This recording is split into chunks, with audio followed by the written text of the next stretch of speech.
In Singapore's case, I think the term really starts to be used much more explicitly and publicly as a product of a broader attempt to codify the Singapore success story, right? So Singapore uses meritocracy as a kind of alternative to liberal democratic trajectories, right?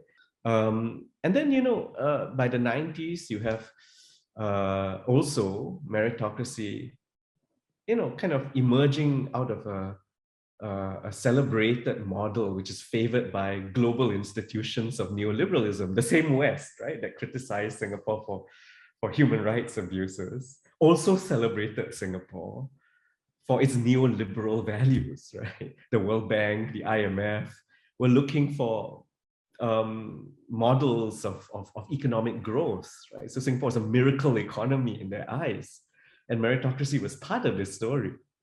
And that got co-opted by global, West-based, Western-based institutions that were, looking for examples to support their own ideology. And meritocracy then sort of emerged as this ideological way of explaining why such leaders were worthy of respect and obedience and authority and so on and so forth, right? So you had that kind of shaping as well. And then, meritocracy then starts to feed in the 2000s, and it starts to feed the Singapore brand. It has a certain kind of luminescence that attracts foreign investors, it attracts tourists, it attracts global talent, it attracts the super rich to come and live and work in Singapore. So that brand also kind of contributes to its international soft power. And this reconnects Singapore back to its survivalist mentality, right? The survivalist mentality that is a small state which has to struggle just to survive. Yes, meritocracy, I think, was a helpful arrangement of society's scarce resources in the early decades, right?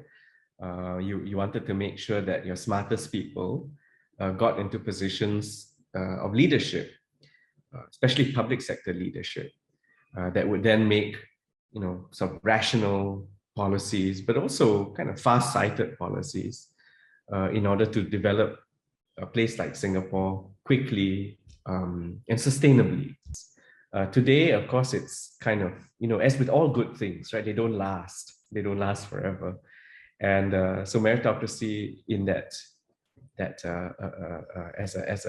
as social machinery for ensuring you have the best leadership is also the same kind of machinery that creates inequality, elitism, and at some point a certain kind of arrogance of leadership, right? Dismissive of the needs of ordinary people, almost defining whatever comes from ordinary people as irrational, right? So you get to that point where it's decadent already. It's starting to unravel, right?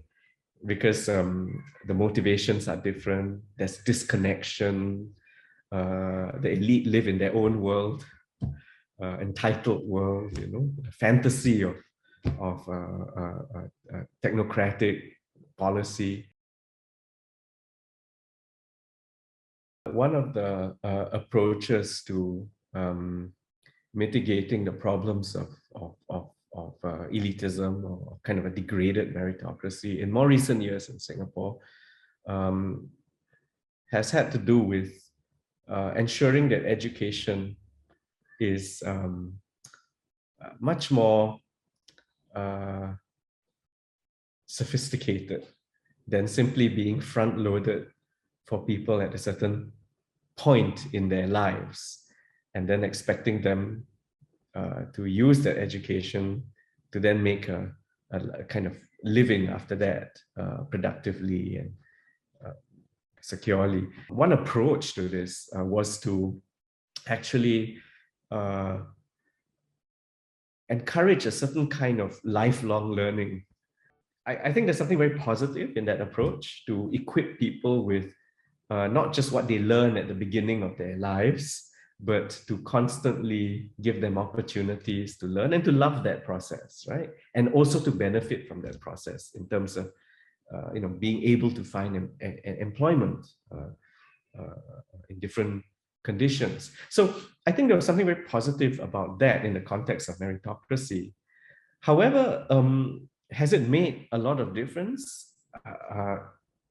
Anecdotally, it would seem that many people have not used this money, or if they've used it, it's been for hobbies and not necessarily for lessons that have made them more re-employable, for example, right? So those connections are not very clear.